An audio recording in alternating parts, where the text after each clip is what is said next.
நீங்கள் தீவிரமான வைராக்கியமான கிறிஸ்தவர்களாக இருக்கணும்னா, கர்த்தருடைய பிள்ளைகளாக இருக்கணும்னா, இந்த நாட்களில் நம்ம அப்படி தான் செய்யணும்.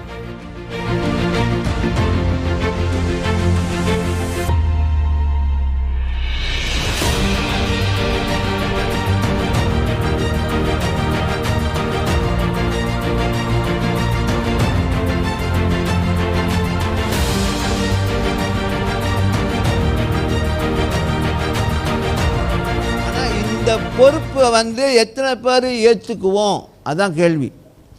எத்தனை பேர் இந்த பொறுப்பை ஏற்றுக்குவோம்?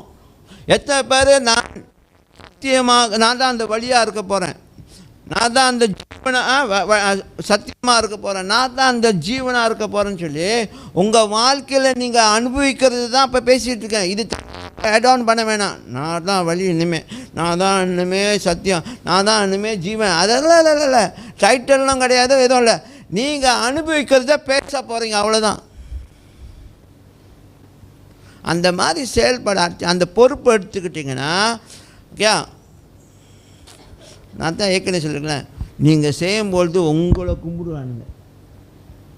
ஐயா நல்ல வேலை நீங்கள் நல்ல வேலை நீ இந்த நேரத்தில் எங்களுக்காக ஜெபம் பண்ணம்மா, அதனால் குடும்பத்தில் பெரிய மாற்றம் நடந்துச்சு, அதனால் உங்களை பார்க்கும்போதுலாம் என்னது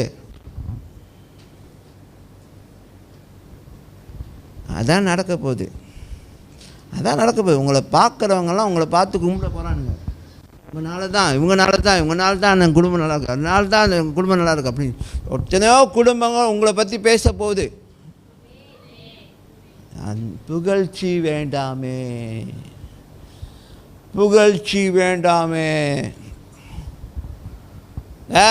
இறங்கி செயல்படணும். காரியம் நீங்கள் தீவிரமான வைராக்கியமான கிறிஸ்தவர்களாக இருக்கணும்னா, கர்த்தருடைய பிள்ளைகளாக இருக்கணும்னா, இந்த நாட்களில் நம்ம அப்படி தான் செய்யணும்.